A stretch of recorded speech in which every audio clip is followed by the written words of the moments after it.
I get married to Elizabeth, who was 5 years older than me, when I was 28. Originally, Elizabeth was my boss at work, and she was in charge of my training.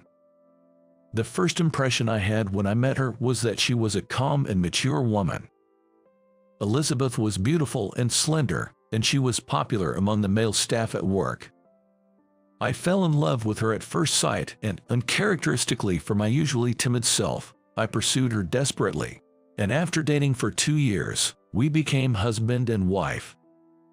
After we got married, Elizabeth quit her job to become a housewife, but just like how she efficiently handled her work, she also managed household tasks perfectly. About 2 years after we got married, I was laid off from my job due to company downsizing. The reason was the company's poor performance. Many other young employees were also laid off. To be honest, I wasn't very good at my job and was rather a pooey employee who often made mistakes. I fondly remember how Elizabeth used to cover for me when she was still working. Even when I was laid off, Elizabeth remained calm. I was filled with a sense of shame, but Elizabeth said with a smile, "You're still young, and things will work out. Besides, I'm here, right? If need be, I'll work too."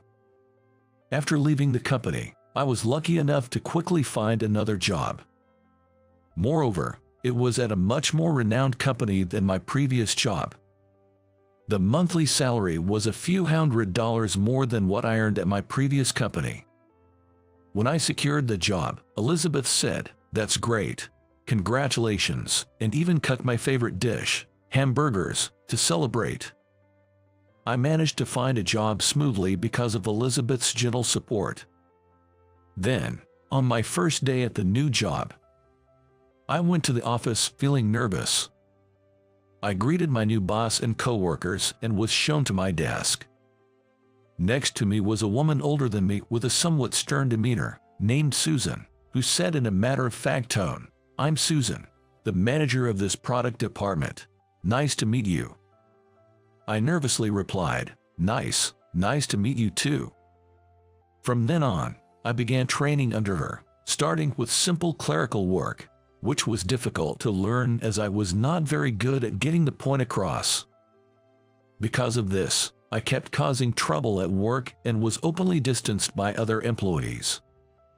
While eating lunch alone in the cafeteria, I overheard a female colleague looking down on me saying, "That new guy, despite his age, seems totally incapable at work. Poor Susan." Additionally, a coworker my age mocked me, saying, "You're a high school graduate, right? That's why you're slow to catch on." All the regular employees at this company were graduates of top universities. Since joining this company, I've started feeling an inferiority complex about my educational background like never before. And the hardest part was Susan's harsh attitude towards me. At first, Susan was rather aloof, but she would say, "Well, it can't be helped," as she taught me the work. However, after a month, when I asked questions, she would say, "Didn't I teach you this before? You're not new to the workforce, so you should be able to figure this out on your own," and she stopped teaching me. Even when I said good morning upon arriving, she would only glance at me without returning to greeting.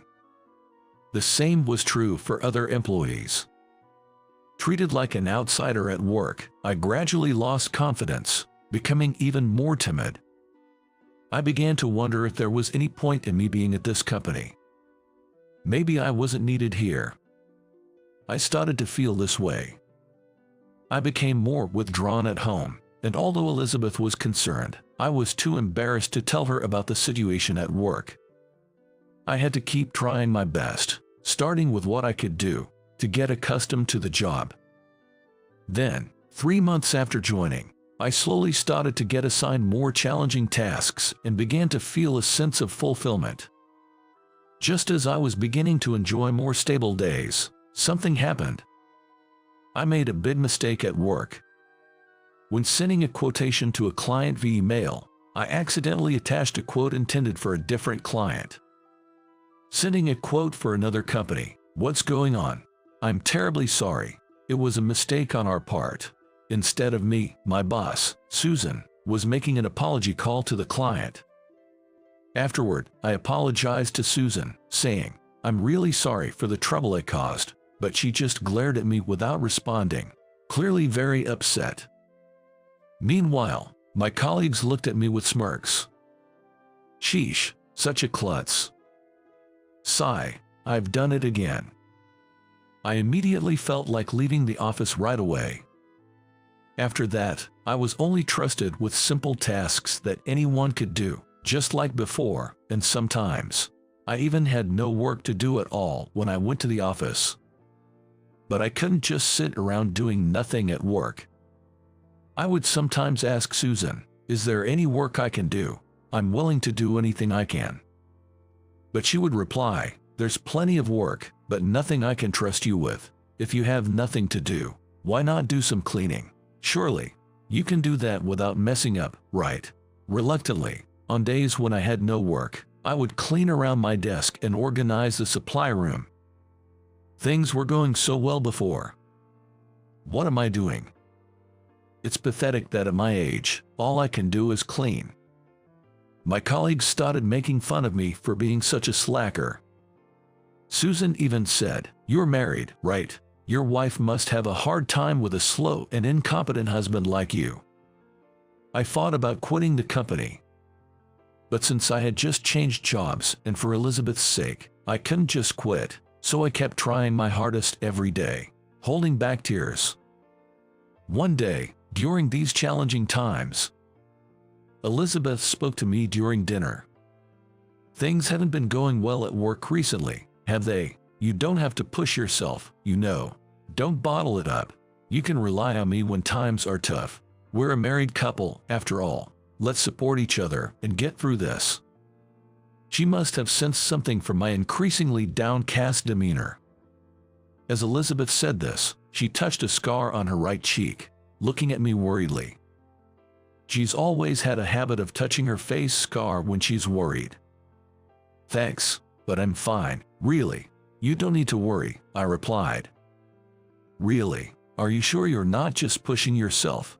Elizabeth seemed concerned, but I just said, "No, I'm really fine," and quickly finished my meal as if to escape. Then, on a day off, Elizabeth and I went shopping at a nearby mall. As we were walking, I saw Susan in front of us. Oh no, I don't want to meet her here. Maybe I should take another path. But just as I thought this, our eyes met. Guess I had no choice. Should I say hello? Susan, hello." Seeing my face, Susan returned a greeting with a slightly annoyed look. "Hi." She was about to leave quickly, but then Elizabeth, standing next to me, exclaimed, "Oh," and started talking to her. "Susan, is that you?" Susan looked at Elizabeth's face and exclaimed in surprise, "Huh?" Then she asked, "Could it be Elizabeth? Is that you, Elizabeth?" "Yes, it's been a while. I never thought we'd meet here. Have you been well?" Susan awkwardly replied, "Yeah, I've been okay," in a low voice. "That's good.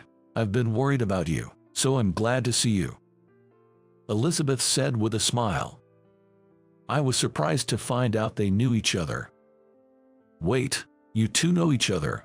"Yes, we were classmates in middle school. We were pretty close back then." "Really? That's surprising."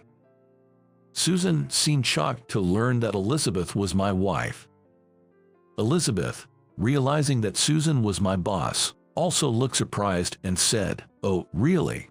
Then, for some reason, Susan looked at Elizabeth with a sad expression. Elizabeth, however, was still smiling at Susan. What's this atmosphere about? Did something happen between them in the past? As I was thinking this, Elizabeth started to speak.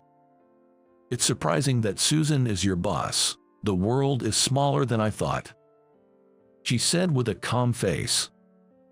I was surprised too. Susan kept glancing at me awkwardly. After a brief chat, we left the scene. After parting with Susan, Elizabeth said, "I'm relieved to see Susan doing well. I've always been worried about her." Elizabeth was smiling. but I felt there was a deeper emotion hidden behind it. Her words stuck with me. There must have been something between those two.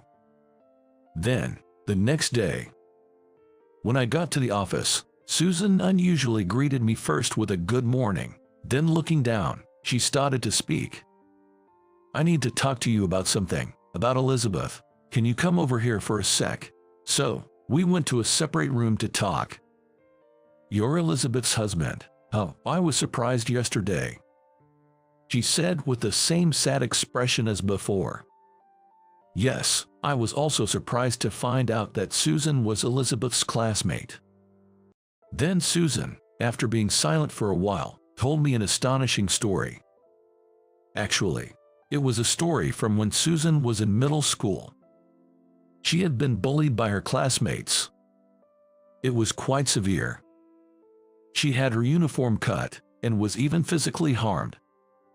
According to Susan, the bullying started when her classmates found out that she was from a single-parent family and her mother worked in a well-paying but frowned-upon job. Back then, Susan was at her limit with the harsh daily life. The person who came to her rescue was Elizabeth, who had transferred to her school. While other students ignored the situation or joined in the bullying, Elizabeth was the only one who treated Susan normally. She even confronted the main bullies and asked them to stop. But as a result, Elizabeth became the next target. One day, Elizabeth got badly bullied, ended up fighting, fell, and got a scar on her face. It was a terrible story. I had been curious about the scar on her face, but somehow felt it wasn't my place to ask. Even after becoming a target herself, Elizabeth never blamed Susan and continued to treat her with a smile every day. Susan was my only friend back then. We lost touch after graduating middle school when I had to move because of my dad's job. High school, studying, extracurriculars, everything got busy, and we just drifted apart. Back then, they didn't have cell phones, so gradually they lost contact. But Susan always felt guilty towards Elizabeth, and that hasn't changed even now. After telling me everything, Susan said, "I really feel sorry for what I did to Elizabeth, but she's a strong girl and never blamed me. I'm so grateful to her for saving me and even becoming my friend." As Susan spoke with tears in her eyes, I conveyed to her, "I'm sure Elizabeth doesn't regret helping you, so, Susan, you shouldn't blame yourself. Besides, the real culprits were the bullies who harassed both of you, not you." Then, Susan, with red eyes, whispered, "Thank you, but just like those middle school bullies did to me, I ended up doing the same to you. It's not something I can just apologize for and be forgiven, but I'm truly sorry," she said, bowing her head. "Don't lift your head. It's my fault for not being good at my job. I understand what everyone's talking about me, but I know I can't stay this way, so I'll work hard to earn their recognition," I said with a laugh. Then she told me, "You're doing fine. You're learning more about your job and you should be confident." Susan's words deeply touched my heart. When I got home and told Elizabeth about this, she narrowed her eyes and smiled, saying, "I see. I don't regret helping Susan at all. Actually, I'm glad I could help. I've always been worried about what happened to her, so I'm really happy to see her doing well. I was glad to meet Susan again," she said in a gentle voice. Hearing her words, a wave of emotion suddenly welled up inside me. How strong is my wife? I'm truly proud to have such a wife. I will continue to cherish Elizabeth going forward. Suddenly, I felt this very strongly. From then on, I started to take my work more seriously than ever. Up until now, I lacked confidence and was always nervous, leading to mistakes and being underestimated by colleagues and clients. So, I decided to be more confident and assertive. Of course, there were still many employees who looked down on me.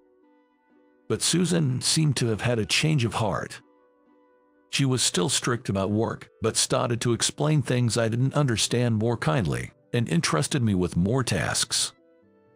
I made fewer mistakes and managed to handle projects with clients better, feeling like I was improving. Susan even praised me to others, saying I was doing well, and gradually the other employees stopped ridiculing me. Susan said, "I've decided to change my words and actions. I want to be a person who creates a chain of happiness," showing a smile I had never seen before. Maybe this was also thanks to Elizabeth. That thought crossed my mind. Looking back, I've always been helped by Elizabeth in one way or another. I can't thank my wife enough. Now, I want to support Elizabeth and build a warm home, returning the favor for all the support she has given me.